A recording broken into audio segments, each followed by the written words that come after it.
The biggest challenges we face in general are perception. So it's the perception of an industry that has been doing things the same for 100 years.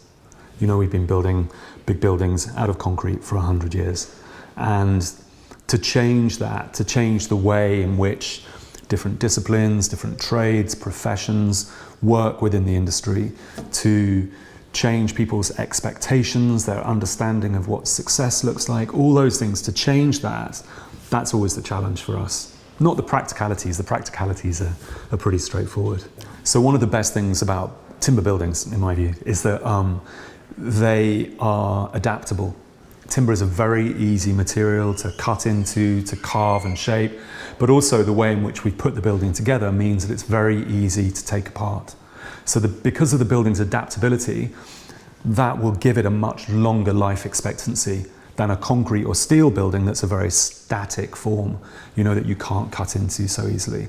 So that adaptability hopefully will mean that the building will last a very, very long time. In fact, the oldest occupied wooden building in Europe is in the UK, is a church in Essex.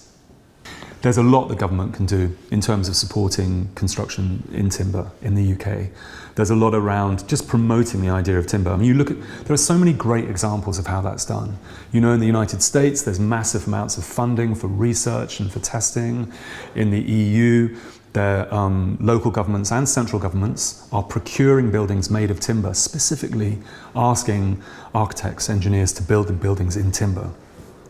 So those sorts of kind of promotions, those sorts of kind of, you know, those sorts of ways of encouraging people to use timber, of being a shining example to the industry as to why, you know, as to why they should adopt timber, they would be great. So the government taking the lead, you know, the government changing legislation. So the fire safety bill that went through a few years ago, that specifies non-combustible materials. We need to change that to non-combustible systems so that we can then put timber with other materials and demonstrate that those build-ups of materials are non-combustible and perform well in fire.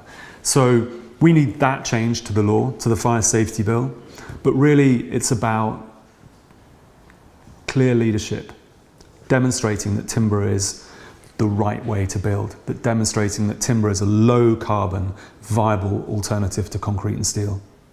How do we get that kind of leadership working?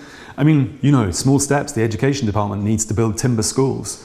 The health department needs to build timber hospitals. You know, we need to build timber housing. The government just needs to get behind this. In Switzerland, for instance, the government insure timber buildings in order to promote the use of timber. You know, so there are various ways of doing it. So the black and white building is an office building for co-working space. So designed specifically for high density office use. The client is the office group, and the backer is Blackstone Investment. So great project, 4,500 square meters, and every single piece of the structure above the ground floor slab is made of timber. So hardwood LVL structure, beams and columns, softwood CLT floor slabs, and core. The entire frame took 16 weeks to put together, so, you know, less than 4 months.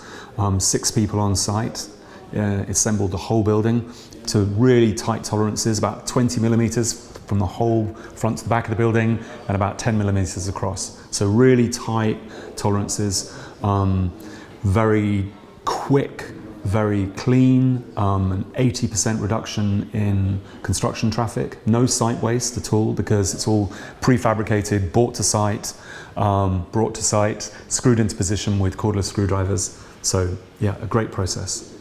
So the ESG requirements that they have in a group, obviously now, from this year, that the ESG funds have to report their ESG criteria, means that there's a lot sharper focus on making sure that the buildings that investors are backing for developers, funding for developers, making sure that those buildings really are sustainable, really are low carbon.